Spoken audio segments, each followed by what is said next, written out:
7-Eleven by Tony J. Ito ang ituturo natin ngayon, paring Don here. Madali lang ito, 3 chords lang, alright? Merong E, merong F sharp minor, merong A.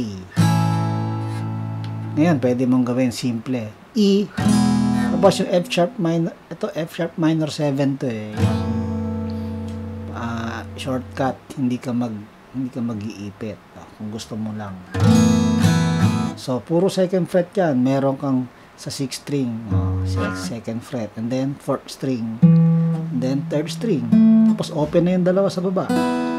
Tapos, ito 5th string, maganda, naka-mute. So, halos nagiging automatic naman eh. Kung naka-slant ka dun sa 6th string, nalalagyan na ng balat yung 5th string, nagiging mute na, di ba? Tapos, pag mag-AA ka, tatanggalin mo lang yung 6th string para ma-open yung yan, yung 5th string para maging A. A, susto ka na. O, di ba? Ang ganda ng tunog. So, E. O, di ba? Yun ang pinakang pattern dito. E, F sharp minor, A. Pero, hindi lang yun ang pattern. Hindi lang yun yung gagawin. Yung pre-chorus, yung part na pero ang totoo, yun, iba ang ginawa. So, yun lang naman ang mababago. Okay?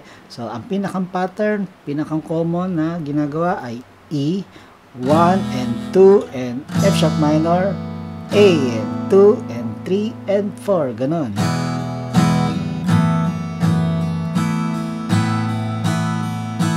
And 2 and 1 and 2 and 1 and 2 and 3 and 4. Alright? Paano ang strumming? Ayun, pinakita ko na. Pero yung pinakamaganda,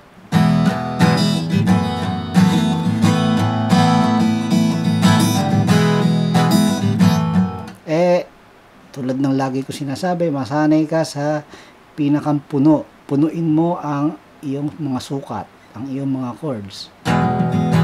Punuin mo muna ng pinakamarami. Down up, down up, down up, down up, down up, down up, down up, down up. Punuin mo. 1 and 2 and 1 and 2 and 1 and 2 and 3 and 4. Kailangan masanay ang kamay mo sa rhythm. Pag nasanay na yan, sige na, pwede mo nang i-discarte yan. Pwede mo nang gawa ng paraan kung paano yung magandang pakinggan na strumming. So,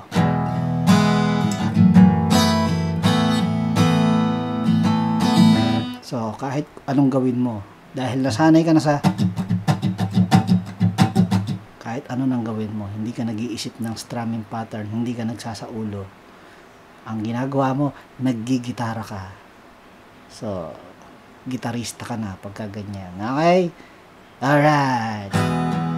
So, ayun ang common pattern. Yun lang, yung 3 chords. E, F sharp minor, A. Pero pagdating doon sa pre-chorus, pero bababad ka muna sa E, papalitan mo yung F sharp minor, mawawala. Ibig sabihin, hahaba yung E. Kasi tinanggal mo yung F sharp minor. So, pero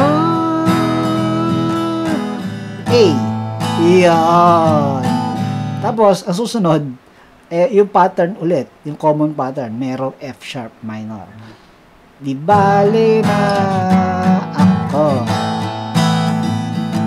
Ganon, ha? Tapos, pag ulit, mahaba na naman ang E. Ikaw, A.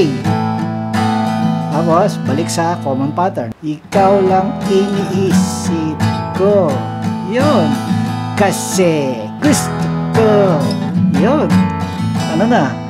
Wala ka nang iintindihin. Tuloy-tuloy na yung common pattern. Chorus na. Gusto, ano bang chorus? Ano bang lyrics? Gusto ko ibigay buhay na gusto mo. Gusto ibigay. Okay?